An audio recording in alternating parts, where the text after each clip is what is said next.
दोस्तों, हम लोग इस वीडियो में सैटेलाइट के बारे में जानने की कोशिश करते हैं।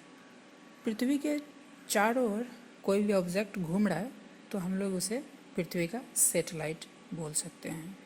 इसी प्रकार अगर कोई ऑब्जेक्ट किसी और प्लेनेट जैसे मार्स के क्रॉस घूम रहा हो या किसी और भी प्लेनेट के क्रॉस घूम रहा हो तो उसे हम उस प्लेनेट का सैटेलाइट बोल सकते हैं। जैसे कि मून हमारे पृथ्वी के चारों ओर घूम रहा है, मतलब मून एक नेचुरल सैटेलाइट है पृथ्वी का। अब क्वेश्चन ये आ रहा है कि क्या हम सैटेलाइट हैं? ऑफ कोर्स नहीं, परंतु हाँ, हम कुछ पल के लिए खुद को सैटेलाइट मान भी सकते हैं।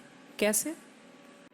पृथ्वी से तकरीबन 36,500 किलोमीटर के ऊपर एक जियो स्टेशनरी ऑर्बिट होती है, जहाँ की अगर कोई सैटेलाइट रिवॉल्व कर रही होती है, पृथ्वी के चारों ओर घूम रही होती है, तो वो तकरीबन 24 घंटे में घूमती है और पृथ्वी भी 24 घंटे में एक चक्कर पूरा करती है। मतलब कि वहाँ पे सैटेलाइट और यहाँ पृथ्वी दोनों एक साथ घूमते हैं और इसीलिए दोनों एक दूसरे के करस्पॉन्डिंगली नो रिवोल्यूशन मतलब नहीं घूमते हैं। और हम लोग भी तो 24 घंटे में ही पृथ्वी के साथ एक चक्कर लगा देते हैं। मतलब जियो स्टेशनरी सैटेलाइट और हमारा दोनों का स्पीड पृथ्वी के साथ सेम है। मतलब अगर जियो स्टेशनरी ऑर्बिट में अगर कोई घूम रही ऑब्जेक्ट को हम लोग सैटेलाइट बोल सकते हैं तो हम भी खुद को सैटेलाइट बोल सकते हैं। परंतु बेसिक डिफरेंस हम दोनों में क्या है?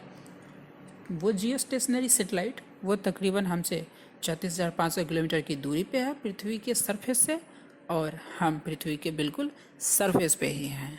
बस यही डिफरेंस है हम दोनों में। परंतु क्या आप जानते हैं कि हमारे पास अगर एक प्रॉपर स्पीड हो तो हम भी बिना पृथ्वी पे बिना किसी कांटेक्ट के हवा में रिवॉल्यूशन यानी कि घूम सकते हैं, बिल्कुल सैटेलाइट की तरह। कैसे और कितने स्पीड से? चलिए हम जानने की कोशिश करते हैं।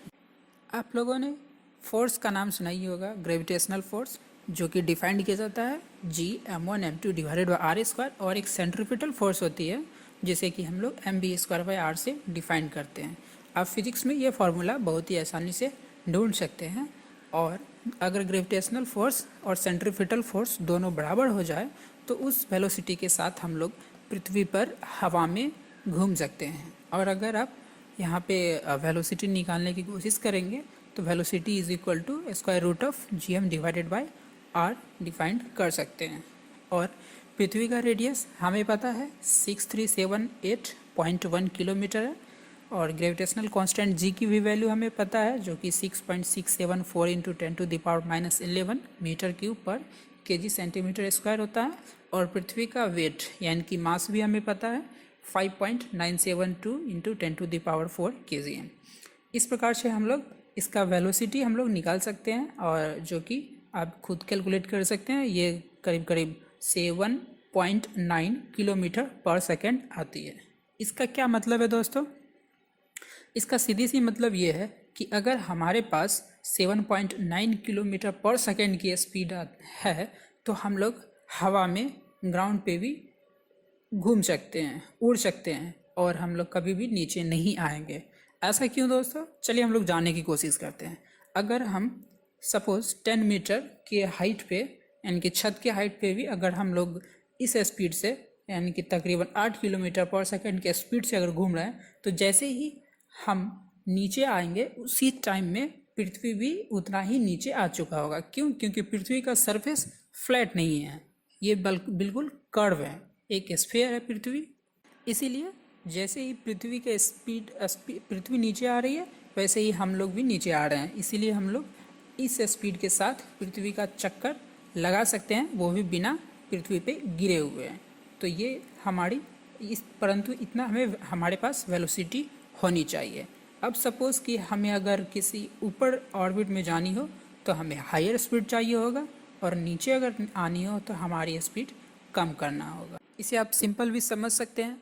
अगर आपके पास ज़्यादा एनर्जी है तो आप कहीं भी घूम सकते हैं, और आपके पास एनर्जी नहीं है तो आप नहीं घूम सकते हैं। मतलब सिंपल लैंग्वेज में आप ये भी समझ सकते हैं कि अगर आपके पास पावर है तो आपको कोई नहीं रोकेगा, जहाँ भी मन हो जा सकते हैं, लेकिन नहीं है तो फिर आप कहीं भी नहीं जा सकते हैं।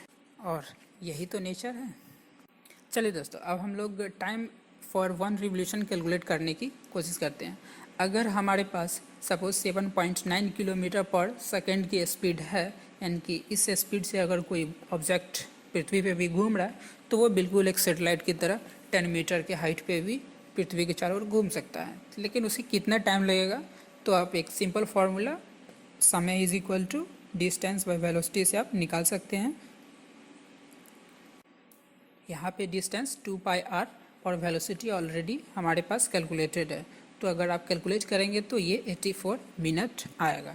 मतलब आपको हमारे पृथ्वी के जस्ट 10 मीटर हाइट, यानी कि फर्स्ट फ्लोर के हाइट के अबव अगर आप सेटेलाइट को मूव करा रहे हैं तो हमें 7.9 किलोमीटर पर सेकेंड की स्पीड चाहिए होगा, और इस स्पीड से घूमते हैं तो आप 84 मिनट में, यानी कि 1 आवर और 24 मिनट्स में आप पृथ्वी का एक चक्कर पूरा कंप्लीट कर लेंगे।